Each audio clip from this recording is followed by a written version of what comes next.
এই সুন্দর পদ্মটির নাম হচ্ছে কামিলা। প্রচুর ফুটে ওই দূরে, ওখানেও আরেকটি আছে। এই যে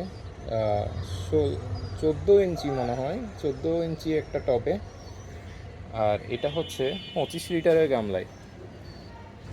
আপনারা চাইলে এটা সংগ্রহ করতে পারেন। এটা ট্রপিক্যাল ভ্যারাইটি, প্রচুর ফুল দেয়। দূরেরটাতে দুইটা কলি দেখাই যাচ্ছে, এখানে অনেকগুলো ছিল, তুলে ফেলা হয়েছে, পূজায় দিয়ে দেওয়া হয়েছে। যদি একটা পদ্ম করতে চান আমি এটা সাজেস্ট করব করার জন্য। খুব ভালো সুগন্ধি সুঘ্রাণ আছে এটাতে, করতে পারেন। এটা ক্যামেলিয়া না, এটার নাম কামিলা, নতুন প্রজাতি।